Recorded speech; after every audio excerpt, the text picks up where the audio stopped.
Hello అండి. మరొక కొత్త రెసిపీతో మీ ముందుకొచ్చేసాను. ఏంటి అంటే ఇది పాలక్ విత్ పూరి. సో, ముందుగా నా ఛానల్‌ని ఎవరైతే ఫస్ట్ టైమ్ చూస్తున్నారో please do like, share and subscribe. So, palak with పూరికి మనం చేయాల్సింది పాలకూర మంచిగా నీట్‌గా కట్ చేసుకొని, కడుక్కొని సో, మనం ఫస్ట్ దాన్ని తాలింపు అయితే పెట్టుకోవాలి. ఇది దేనికోసం అంటే పాలకూర చాలామంది ఇష్టపడరు కదా పిల్లలు అట్లా తినడానికి కూడా.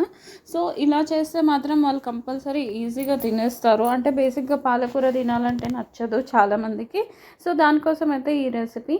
ఫస్ట్ మనం పాలకూరను మంచిగా నీట్‌గా కడుక్కొని దాంట్లో ముందు మనం కర్రీ అనేది చేసుకోవాలి. కర్రీ అంటే మనం నార్మల్‌గా టమాటా అట్లా ఏసి కాకుండా జస్ట్ ఆయిల్, ఆనియన్స్ వేసి పాలకూర వేసి మంచిగా ఉడికించుకోవాలి. సో, వాటర్ అంతా వెళ్ళిపోయే వరకు అయితే ఉడకాలి పాలకూర అనేది.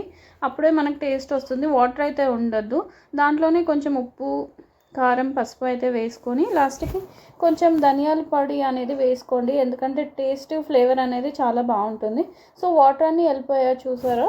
సో, ఇప్పుడు మనకు అది చల్లారే వరకు మనమైతే పిండిని అయితే రెడీ చేసుకుందాము. సో, ఇది ఆటా పిండి, గోధుమ పిండి. దీంట్లో ఏ మైదా ఏది వేయలేదు అండ్ సాల్ట్ కూడా వేయలేదు. ఎందుకంటే మనకు కర్రీలో ఆల్రెడీ సాల్ట్ ఉంది. మళ్ళీ సాల్ట్ వేసుకుంటే మాత్రం కొంచెం ఎక్కువ అవుతుంది. సో, సాల్ట్ వేయాల్సిన అవసరం అయితే లేదు. వేసుకుంటే కొంచెం వేసుకోండి. నేను కర్రీలో ఎక్కువే వేస్తాను, అందుకే నేనైతే వేసుకోలేదు. సో, పిండిలో మనం ఆయిల్ వేసుకున్నా వేసుకోకపోయినా పర్వాలేదు. ఎందుకంటే కర్రీలో ఆయిల్ ఉంది. కర్రీ వేసి కొంచెం మంచిగా ఇలా కలుపుకోవాలి. ఒక హాఫ్ అన్ అవర్ నానితే పిండి అనేది మంచిగా మెత్తగా అవుతుంది. సో, పూరి అనేది కూడా మనకి సాఫ్ట్గా వస్తుంది.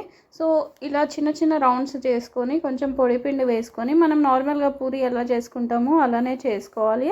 అన్నీ మొత్తం పిండి అలానే పూరిలాగా చేసుకొని ఆయిల్ హీట్ అయ్యాక మనం పూరి అనేది కాల్చుకోవచ్చు. సో, పూరి అనేది మీడియం సైజులో చేసుకుంటే బాగుంటుంది. అంటే ఎక్కువ పెద్దగా కాకుండా అండ్ కొంచెం పల్చగా ఉండాలి. మరీ అంత లావుగా అయితే చేసుకోకండి, బాగుండదు. సో, పూరీని పైన ఇలా ప్రెస్ చేస్తూ ఉంటే మనకి మంచిగా పొంగుతుంది. చూడండి, పూరి అనేది మంచిగా రెడ్డిష్ కలర్లో వచ్చే వరకు కాల్చుకుంటే టేస్ట్ అనేది బాగుంటుంది. సో, ఇది ఏంటంటే మనకి ట్రావెలింగ్ అప్పుడు, నార్మల్గా జర్నీ చేసేటప్పుడు అయితే చాలా బాగుంటుంది. ఐ మీన్ ఈజీగా క్యారీ చేసుకోవచ్చు. మళ్ళీ సపరేట్గా కర్రీ అట్లా పెట్టుకోకుండా ఇలా చేసుకుంటే ఇంకా కర్రీ కూడా అవసరం లేదు. అండ్ పిల్లలు కూడా చాలా ఇష్టపడతారు. వాళ్ళకి లంచ్ బాక్స్ కానీ టిఫిన్స్కి కానీ చాలా బాగుంటుంది. సో, మీకు నచ్చితే మీరు కూడా ట్రై చేసి చూడండి. చాలా బాగుంది. సో, నా వీడియోస్ మీకు రావాలంటే సబ్స్క్రైబ్ చేసుకోండి అండ్ వీడియో నచ్చితే లైక్ చేయండి. అండ్ ఇదైతే ఫైనల్ లుక్. అన్నీ ఇలానే చేసుకోండి. సో, టేస్ట్ అయితే సూపర్గా ఉంటుంది. మీరు కూడా ట్రై చేసి కింద కామెంట్ చేయండి. నా వీడియో నచ్చితే లైక్ చేయండి, సబ్స్క్రైబ్ చేసుకోండి. Thank you. See you in the next video. Bye.